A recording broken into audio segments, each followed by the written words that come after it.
تو بادشاہ کہنے لگا 2-3 چیزیں ہیں جس سے کوئی بندہ بھی خریدا جا سکتا ہے، کر لیتے ہیں بات۔ نبی پاک علیہ السلام کی جو محبت ہے نا، وہ انسان کے لیے زندگی کو آسان کر دیتی ہے۔ حضور سے پیار ہوتا ہے نا تو بندہ نفرت کرنی ویسے ہی چھوڑ دیتا ہے۔ حضور سے پیار کرتا ہے، ہرس ہوس لالچ ویسے ہی نکل جاتا ہے۔ جب حضور سے محبت ہو جاتی ہے، نماز پڑھنا، درگزر کرنا، درود شریف پڑھنا، قرآن پاک پڑھنا، دین کی خدمت کرنا، حتیٰ کہ جان دینا بھی آسان ہو جاتا ہے۔ نبی پاک علیہ الصلاۃ والسلام کی محبت انسان کو کبھی بھی پریشان نہیں ہونے دیتی، الجھنے نہیں دیتی، تازہ دم رکھتا ہے حضور کا پیار۔ شرط یہ ہے کہ محبت صحیح ہو، اصلی ہو، باطن میں ہو۔ یہ آپ کے ذہن کے اندر کبھی بھی کسی بدبو کو نہیں آنے دے گی، طبیعت کو تازہ دم رکھے گی، سکون میں رہیں گی۔ لیکن نبی پاک علیہ السلام کی محبت کے کچھ تقاضے ہیں، ان تقاضوں کو سمجھنا پڑے گا۔ بالخصوص امت اس وقت جس جگہ پہ کھڑی ہے، آپ دیکھیں کہ اتنی بربریت اور اس جیتے جاگتے دیکھتے ماحول میں کہ جس میں ہر چیز کیمرے کی آنکھ دیکھ رہی ہے، اس میں اس قدر زیادہ اسرائیل کی جارحیت، اس کے جواب میں 2-3 تازیانے ہیں وہ سمجھنے والے۔ ایک ہے کہ میں کوئی جذباتی بات کروں گا، آپ اس کی تائید کر دیں گے۔ ایک ہے کہ پہلوؤں پر غور کرنے کا وقت ہے کہ اتنے کٹھن ماحول میں بھی اگر مسلم امہ کے لیڈر بیدار نہیں ہو رہے تو آپ کو پس منظر سمجھنا پڑے گا کہ ہم نے نبی پاک کی محبت کے تقاضوں کو نہیں سمجھا۔ حضور سے محبت ہے نا تو پھر نبی پاک کو تو سادہ طرز زندگی پسند ہے، حضور کو تو پسند نہیں ہے۔ اللہ کے محبوب نے تو دعا مانگ کے فقیری لی اللہ تعالیٰ سے۔ آپ کو پتہ ہے جب بندہ بہت زیادہ آسانیوں میں چلا جاتا ہے، بہت زیادہ اس کے پاس سہولیات ہو جاتی ہے، اس کا مرنے کو دل نہیں کرتا۔ خود نبی پاک علیہ السلام نے فرمایا قیامت کے قریب کافر تم پر جھپٹیں گے جس طرح بھوکے لوگ کھانے پر جھپٹتے ہیں۔ حضور کیوں، ہم تھوڑے ہوں گے؟ فرمایا نہیں، تمہیں دنیا سے محبت ہو جائے گی اور موت تمہیں بری لگے گی۔ اتنے بڑے بڑے بنگلے، عالی شان محلات، کس کا چھوڑ کے مرنے کو جی چاہتا ہے معاذ اللہ۔ نبی پاک کی محبت کا تقاضا سمجھو، ایسا نہیں کہ وہاں دولت آئی نہیں۔ حضور تو فرماتے ہیں کہ اللہ نے خزانوں کی کنجیاں میرے ہاتھ میں رکھ دی ہیں، لیکن میں نے عرض کیا مالک ایک وقت روٹی دینا اور ایک وقت کا فاقہ دینا۔ کنجیاں خزانوں کی اللہ نے دی۔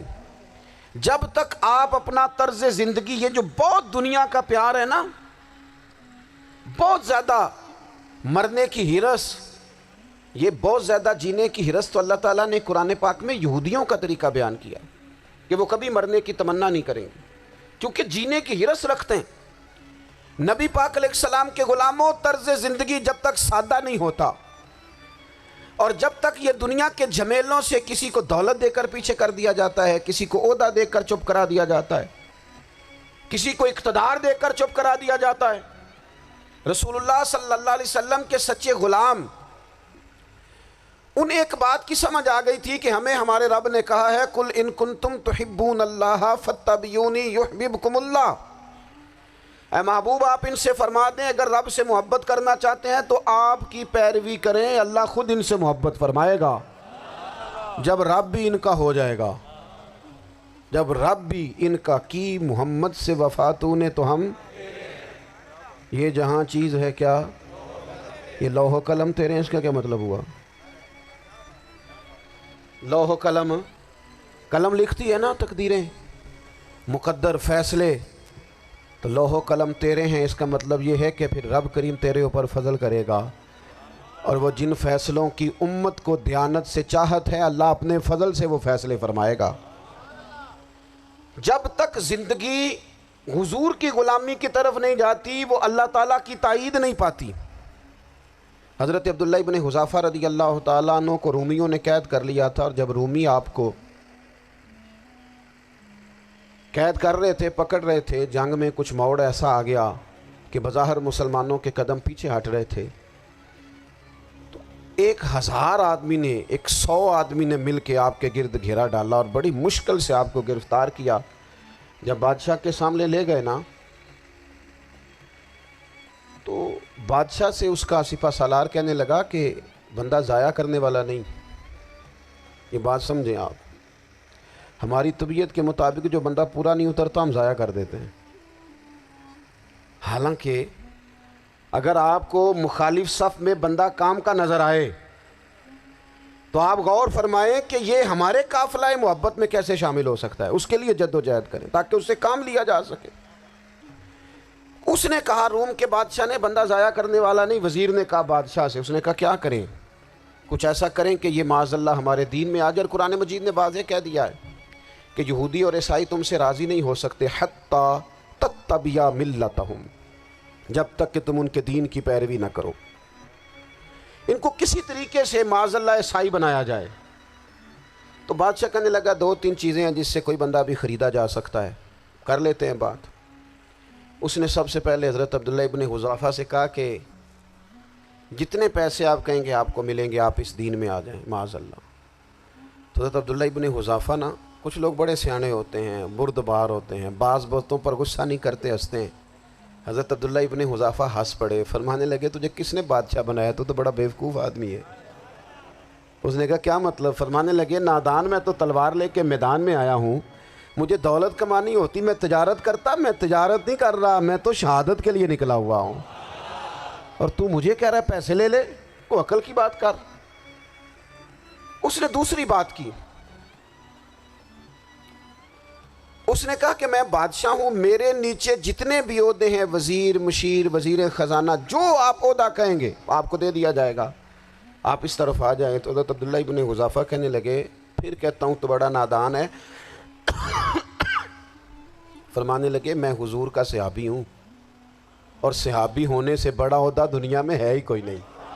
صحابہ وہ صحابہ جن کی ہر صبح عید ہوتی تھی، خدا کا قرب حاصل تھا، نبی کی دید ہوتی تھی۔ کہا تو مجھے لالچ دے رہا ہے؟ اب انہوں نے ایک نئی چال چلی۔ وزیر کہنے لگا کہ میں ایک اور طرح سے معاذ اللہ کوشش کرتا ہوں پگھلا دینے کی۔ آپ اندر کمرے میں قید تھے تو وہاں ایک خاتون کو بنا سوار کر بھیج دیا گیا۔ دوستو یاد رکھنا، تگڑا اور مضبوط جوان پتہ کون ہوتا ہے؟ جس کی نظریں پوری طرح اس کے کنٹرول میں ہوں، یہ علامت جوانی ہے۔ جس آدمی کا پوری طرح، 2 لوگ دنیا میں کبھی کوئی کارنامہ سر انجام نہیں دے سکتے، ایک جو حرام کھاتا ہو، ایک جس کی نظر ناپاک ہو۔ محمد بن قاسم جب یہاں آئے تھے نا تو ایک دن بڑے پریشان تھے، تو ایک بزرگ کہنے لگے آپ کیوں پریشان ہیں؟ کہنے لگے راجہ دہر سے مقابلہ ہے، اور ہماری فوج تو سندھ کے رستے بھی نہیں جانتی، زبان بھی نہیں جانتی، لڑیں گے کیسے؟ 2-4 دن کے بعد ان بزرگوں کی دوبارہ محمد بن قاسم سے ملاقات ہوئی تو بڑے خوش تھے۔ کہا آپ کیوں خوش ہیں؟ کہنے لگے وہ میرا مقابلہ نہیں کر سکتا، میں نے تحقیق کر لی ہے۔ کہا کیوں؟ کہنے لگے نظر کا گندہ ہے، اور جو نظر کے گندے ہوتے ہیں وہ میدانوں میں ٹھہرا نہیں کرتے۔ میدان کے لیے نکلنے کے لیے پاک جوانی کی ضرورت ہوتی، تطہیر مزاج ہونا ضروری ہوتا ہے، پاکیزہ افکار اور سچی اور سچی ستھری سوچوں کا ہونا ضروری ہوتا ہے۔ اس لیے فرمایا کہ میرا مقابلہ نہیں کر سکتا۔ حضرت عبداللہ ابن حذافہ کمرے میں تھے تو وزیر کی بیٹی اندر سجی سنوری پہنچ گئی۔ جیسے ہی آپ نے اس کفر کی چال کو دیکھا تو تیمم کر کے نفل شروع کیے۔ وہ ساری رات بیٹھی رہی، رب کا بندہ ساری رات عبادت کرتا رہا۔ عبادت بڑا سہارا ہے، مصلی بڑا سہارا ہے اللہ کے بندوں۔ صبح دروازہ کھولا، وزیر نے اپنی بچی سے پوچھنا چاہتا تھا رزلٹ کیا نکلا، تو وہ کہنے لگی پیچھے ہٹ جا، اب تیرا میرا تعلق کوئی نہیں، میں نے نبی پاک کا کلمہ پڑھ لیا۔ اس نے کہا میں نے بھی زمانہ دیکھا ہے، پر یہ کیا لوگ ہیں، کستوری کے بنے ہوئے، سندل سے دھلے ہوئے، کہ میں ساری رات کمرے میں رہی اور 100 اور 1000 آدمی جس جوان کا مقابلہ نہ کر سکے، اتنا طاقتور جوان کمرے میں رہا اور اس نے نظر اٹھا کے نہ دیکھا۔ او کچا رنگ للاری والا جڑا چڑھدا تے لیندا رہندا ہے، اے عشق تیرے دا رنگ محمد چڑھیا پھر نہیں لیندا۔ نے کہا ایک دفعہ نظر اٹھا کے نہیں دیکھا، کمال ہو گئی۔ اتنے بڑے لوگ، اتنی بڑی سعادت مندی، فیروز بختی، معاملہ فہمی، حد ہو گئی۔ اللہ اکبر۔ دوستو بادشاہ جب پوری طرح ہار گیا نا، اس نے کہا مار دو۔ تیل گرم کیا ایک کڑاہی میں، اور جب آپ کو اس میں ڈالنے لگے تو آپ کی آنکھوں میں آنسو آ گئے۔ بادشاہ کا خیال ہوا شاید نرم ہو گئے ہیں، کہنے لگا روئے کیوں؟ فرمانے لگے سوچتا ہوں جان ہی ایک ہے، کتنا مزہ ہے اس کی راہ میں جان دینے کا، کتنی لذت ہے اس کے نام پر مرنے میں، کتنا لطف ہے۔ جے تو چڑھیا اتے دار بھی نہیں تے جے تو وکیا عشق بازار بھی نہیں تے ایڈا سستا سودا پیار بھی نہیں تے ایڈا سستا لبدا یار بھی نہیں۔ کئی جنگل گانے پیندے نہیں، کئی دوزخ لنگنے پیندے نہیں، جے وہ اس ملوں بھی مل جاوے ایدوں سستا ہور بپار بھی نہیں۔ تے کچھ سمجھ نہ آوے لوکاں نوں وہ کادے نال شہید کرے، ڈٹھی یار دے ہتھ تلوار بھی نہیں پر او دا خالی جاندہ وار بھی نہیں۔ کہنے لگے ایک جان ہے نا، تو دل کرتا ہے ہزاروں ہوتی تو ایک ایک کر کے محبوب کے نام پہ قربان کرتا، جب میرے پاس ہے ہی ایک، کروں کیا؟ حضرت عبداللہ ابن حذافہ رضی اللہ تعالیٰ عنہ جب روئے اور بادشاہ نے یہ بات سنی تو بادشاہ اٹھ کے کھڑا ہو گیا، سارے وزیروں مشیروں کو کہنے لگا تم نے کہا تھا نا بندہ ضائع کرنے والا نہیں، یہ بھی ضائع کرنے والا نہیں۔ کہنے لگا میرا ماتھا چومو، تم جیسے لوگوں کو قتل نہیں کرنا چاہیے، آزاد کرنا چاہیے۔ عزیز اپنی زندگی سے نا یہ بہت زیادہ ہرس، ہوس، طمع، اور یہ کسی بات کی بھی ہو، ہرس صرف پیسوں کی نہیں ہوتی ہے، شہرت کی بھی ہوتی ہے، یہ بیماری انسان کو اقتدار کی بھی ہوتی ہے، تعریف کی بھی بیماری ہوتی ہے، یہ سارے نقص ہوتے ہیں لوگوں کو، اور معاذ اللہ بعض جبوں کبوں کے اندر بھی ہوتے ہیں، وہاں بھی پنپتے ہیں۔ اپنی زندگی جب تک اس سادگی میں نہیں لاؤ گے جو رسول پاک نے عطا فرمائی ہے، جب لوگ آسانیوں میں پوری طرح الجھ گئے تو پھر وہ دور ہوئے اور کفر چڑھ گیا۔ دوسری بات، اللہ کے محبوب صلی اللہ تعالیٰ علیہ وسلم کی محبت ہم سے تقاضا کرتی ہے کہ ہم اس مشن کے لیے کام کریں جس مشن کے لیے رسول پاک نے کام فرمایا ہے۔ ہم سارے کام بڑی مضبوطی سے، سوچ سمجھ کے، تدبر سے، حکمت سے، تقاضوں کو مد نظر رکھتے ہوئے کرتے ہیں سارے کام۔ دین کے کام میں ہمارا مزاج نہیں ہوتا، او ہو جائے گا جی آپ بسم اللہ پڑھیں جی، شروع کریں جی۔ آپ تقاضوں کو سمجھیں، چیزوں کو دبائیں نہیں، چیزوں پر غور کریں۔ کسی کے ذہن کی سطح پر سوال ابھرتا ہے، اس کا تسلی بخش جواب دیں۔ اپنی زندگی میں دین کے کام کے لیے اپنے آپ کو وقف کریں، اور دین کے کام کے بہت سارے پہلو ہیں۔ ہزاروں لوگوں کو قرآن پاک ٹھیک پڑھنا نہیں آتا، ہزارہا لوگ ہیں جو قرآن مجید کے مطالب سے آگاہ نہیں ہیں، دین کی بنیادی ضروریات سے لوگ نابلد ہیں۔ میں آپ کو کس طرح یہ بات سمجھاؤں کہ ہزاروں کی تعداد میں طلاقیں اس لیے ہوتی ہیں کہ مردوں کو طلاق کے مسئلے نہیں آتے، انہیں پتہ نہیں ہے کہ مجھے حقوق زوجین کے معاملے میں کیسے چلنا ہے۔ ڈھیر سارے گھروں میں تباہی اس لیے ہے کہ تربیت اولاد کا دینی منہج ہمیں نہیں پتہ۔ اپنا حصہ ملائیں دین کے کام میں۔ ایک آدمی کو اگر تو نمازی کرنے میں کامیاب ہو گیا، تیری زندگی بدل گئی۔ وہ دین بیزار لوگ جو ہمارے بیچ بیٹھ کے ہماری نوجوان نسل کو پگڑی اور داڑھی کا نام لے کے بنیادی طور پر دین سے دور کرتے ہیں، ایسے نوجوانوں کو دین کا پیغام محبت دے کر دین کے قریب کرنا ہماری ڈیوٹیوں کا حصہ ہے۔ ہمیں ذمہ داری کا احساس کرنا پڑے گا، ہمیں یہ خاص قدم اٹھانا پڑے گا، توجہ دینی پڑے گی۔ مساجد، مدارس، میں آپ سے عرض کروں، اتنی ڈٹ کے مخالفت ہوتی ہے نا مدرسوں کی، اتنی ڈٹ کے۔ میں ادارہ چلاتا ہوں، اس کے چلانے میں جو مشکلات ہیں وہ تو ہم بتا نہیں سکتے آپ کو، اس لیے کہ میری قوم، میرا اس قوم سے تعلق ہے جو نعت خواں امیر کرنا چاہتی ہے، مدرسے نہیں، ہاں نقیب خطیب پیدا کرنا چاہتی ہے، شعر و شاعری کی زندگی کو پروان چڑھانا چاہتی ہے۔ فقط ہمارا ان لوگوں سے تعلق ہے جو لاکھوں کروڑوں روپیہ محافل پہ لگائیں گے، اور قاری صاحب بیچارے اگر مسجد کا کوئی ہونے والا کام کسی وقت بتا دیں گے تو وہ بڑی مشکل آ جائے گی ان کے لیے۔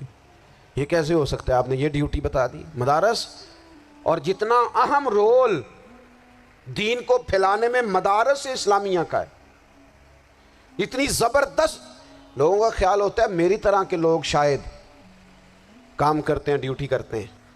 یہ 10-15 لوگ آپ کو نظر آتے ہیں جو آپ کو کہیں میڈیا پر یا ادھر ادھر ڈیوٹی کرتے، مخلص لوگ اپنی جگہ پہ، وہ بھی بڑا ہی کام کر رہے ہیں، جو میڈیا پہ آ کے بھی اخلاص سے اور درد دل سے کو دین کی، ان کی بھی کسی بات کی حوصلہ شکنی نہیں، لیکن ہزارہا اساتذہ جو مدارس میں بیٹھ کے پڑھاتے ہیں، انہوں نے وہ سارے لوگ تیار، آپ سمجھ نہیں سکتے کتنا بڑا کام۔ حفظ کا استاد جو ہوتا ہے نا، اس کی ڈیوٹی 24 گھنٹے ہوتی ہے، فجر سے پہلے، اور اس نے بچوں کو اٹھانا ہے۔ تنخواہ تو ہم انہیں دینا نہیں نہ چاہتے جی، تنخواہ نہیں دی انہوں نے، ہمیں مولوی امیر نہ ہو جانا۔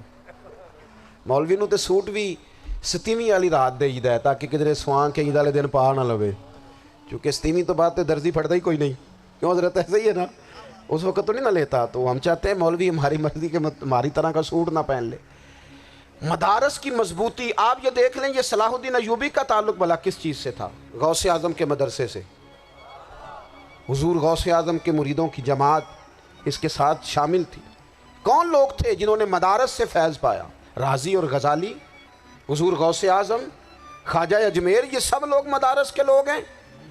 کمزوریاں ہیں، غلطیاں ہیں، بہت ساری چیزوں کی اصلاح کی ضرورت ہے، لیکن یہ دین کا بہت بڑا قلعہ ہوتا ہے مدرسہ، لیکن اس کی مخالفت کی جاتی ہے۔ مجھے بتائیے، اگر مدرسوں میں کمزوریاں ہیں تو کالجوں یونیورسٹیوں میں نہیں ہیں؟ ہم نے کبھی مخالفت کیا بند کر دو سارے؟ لیکن لوگوں کا جب خیال آتا ہے، جب ہمارے سابقہ وزیر صاحب تھے سر راہ، کسی دعوت میں میری ان سے ملاقات ہو گئی تو انہوں نے کہا مدرسوں کا کردار کیا ہے آج کے ماحول میں؟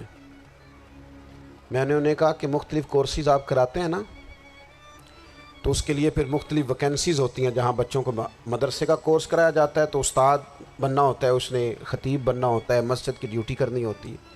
میں نے کہا بالکل کوئی حکومت سرپرستی نہیں کرتی، لیکن اللہ کا فضل ہے۔ کبھی آپ نے حکومت سے سنی ہے جس میں جمعے والے دن مولوی نہ ملا ہو جمعہ پڑھانے کے لیے؟ کبھی آپ کو رمضان میں ایسی مسجد ملی ہے جس میں قرآن مجید سنانے کے لیے حافظ نہ ملا ہو؟ یہ ہو سکتا ہے کسی حافظ کو مسجد نہ ملے۔ تو مدارس کے ذمے جو کام تھا، مدارس نے جم کے کیا ہے اور ڈٹ کے کیا اللہ کے فضل سے۔ اور مدارس کے لوگوں کو بھی کمزور نہیں پڑنا چاہیے، کبھی کسی وزیر، مشیر، مالدار کے روب میں نہیں آنا چاہیے، قطعاً نہیں۔ کیوں؟ کہ یہ وہ عظیم لوگ ہیں رسول اللہ صلی اللہ علیہ وسلم کے دین کے غلام، کہ ابھی ایک لفظ نہیں پڑا ہوتا الف با تا سا، پہلے دن گھر سے نکلتے ہیں تو حضور فرماتے ہیں اللہ کے فرشتے ان کے پیروں کے نیچے پر بچھا بھی دیتے ہیں، پہلے دن اتنا بڑا اعزاز ملتا ہے۔ تو حضور کی محبت کا تقاضا ہے، دین کا کوئی کام کیا جائے۔ ایک خاتون مسجد نبوی شریف میں جھاڑو دیتی تھی، پر کوئی کام تو کرتی تھی نا۔ اور کس مسجد میں؟ جہاں 70,000 فرشتے صبح آتے ہیں، 70 شام آتے ہیں، اس مسجد میں وہ خاتون جھاڑو دیتی تھی۔ بخاری ہے، جب ان کا انتقال ہو گیا، صحابہ نے سوچا کہ حضور کو تکلیف ہوگی، بغیر بتائے جنازہ پڑھ دیا۔ حضور صبح تشریف لائے، تازی قبر دیکھی، اور محبوب وہ ہیں جو فرش پہ کھڑے ہو کے عرش کی خبریں دیتے ہیں۔ نبی پاک علیہ السلام نے فرمایا کہ مجھے اطلاع کیوں نہیں دی اس کے انتقال کی؟ یہ کرم دیکھو، کوئی ڈیوٹی تو کرتی تھی نا یار، پر خلوص سے، پر پیار سے، پر اللہ کو راضی کرنے کے لیے، پر درد دل سے۔ اور دین کی ڈیوٹیاں کرنے والے دوستو سنو، حضور صبح آئے، قبر کو دیکھ کر فرمایا مجھے کیوں نہیں بتایا؟ یا رسول اللہ آپ کو تکلیف دینا مناسب نہ جانا؟ تو قبر پہ کھڑے ہو کے حضور نے فرمایا صف بناؤ، میں دوبارہ جنازہ پڑھاؤں گا، صف بناؤ، میں دوبارہ جنازہ پڑھاؤں گا۔ کوئی ڈیوٹی تو۔ تیسرا تقاضا حضور کی محبت کا، سمجھو میں بس بڑی جلدی بات سمیٹنے لگا ہوں، حضور کی امت سے پیار کرو، یہ نبی پاک کی محبت کا تقاضا ہے۔ حضور اس بندے سے بڑے راضی ہوتے ہیں جو حضور کی امت سے پیار کرتا ہے۔ آپ کو پتہ ہے حضرت جبریل امین علیہ السلام نے معراج کی رات حضور علیہ السلام سے عرض کی تھی کہ اللہ کی بارگاہ میں عرض کیجئے گا میری بھی ڈیوٹی لگ جائے آپ کی امت کے ساتھ محبت کرنے پر۔ تو یہ کیوں کہا تھا انہوں نے؟ علماء نے لکھا اس لیے کہا تھا کہ حضرت جبریل بھی جانتے ہیں کہ حضور کی امت سے محبت کی بات کی جائے نا تو نبی پاک راضی ہوتے ہیں۔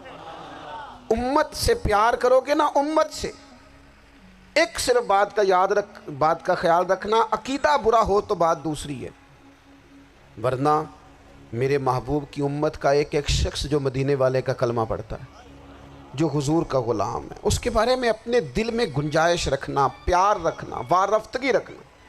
اور دوستو یہاں لوگ کس طرح گروہوں کو، جماعتوں کو سپورٹ کرتے ہیں۔ نبی پاک نے اس امت کی کثرت پر فخر بیان کیا، اور حضور فرمانے لگے 120 صفیں جنتیوں کی ہوں گی، قیامت میں 80 صفیں صرف میری امت کی ہوں گی۔ میں کثرت امت پر فخر کروں گا۔ ان لوگوں سے پیار کرنا ہے، ان کے دکھ درد کو سمجھنا ہے۔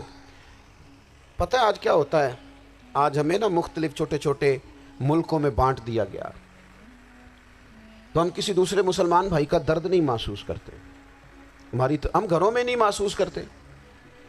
پڑوسی پر ظلم ہو رہا ہو تو ہم کہنے پتر ساڈا نہیں مسئلہ، یہ مسئلہ ہے، تینوں کی لگے۔ حالانکہ پڑوسی کی آگ اس لیے بھی کسی وقت بجھا دینی چاہیے کہ پڑوسی کی نہ بجھائی جائے تو اپنا گھر بھی زاد میں آ جاتا۔ آج امت مسلمہ سے ہمیں بس لگا دیا گیا اپنے حصے کی روٹی کماؤ، اپنے حصے کی کوٹھی بناؤ، اپنے حصے کی گاڑی خریدو، اپنے حصے کا کام کرو۔ امت کا درد، امت کی بات، وحدت امت کا تصور، امت کا دوبارہ سے وہ شان ارسل رسولہ بالہدی ودین الحق لیظہرہ علی الدین کلہ، وہ تصور کب ہوگا؟ اس وقت ہوگا جب ہم بات امت کی کریں گے۔ نبی پاک علیہ السلام نے فرمایا مسلمان کی مثال ایک جسم کی طرح ہے، جسم کے ایک حصے کو تکلیف ہو تو سارا آزمائش میں آ جاتا ہے۔ مجھے بتاؤ یہ انگلی درد کرتی ہو، یہ انگلی جسم کا حصہ ہے نا، تو میرا خیال ہے دماغ یہ کہہ دے گا کہ انگلی کی درد ہے نا مینوں کی لگے، دل کہہ دے گا کوئی نہیں ٹینشن لینے، انگلی کا مسئلہ ہے نا۔ ایسا نہیں ہوتا، بلکہ جب انگلی میں درد ہوتی ہے تو دماغ منصوبہ بندی کرتا ہے کہ اس کا علاج کیسے ہو سکتا ہے، دل پریشان ہوتا ہے، پیر چل کے جاتے ہیں، ہاتھ وہ دوائی وصول کرتے ہیں، دانت اسے چبا کر، حلق اسے نگل کر، معدہ اسے ذخیرہ کر کے جسم میں پھیلاتا ہے، پھر جا کے انگلی شفا پذیر ہوتی ہے۔ ایک حصے کو درد ہو تو سارا حصہ کام پہ لگ جاتا ہے۔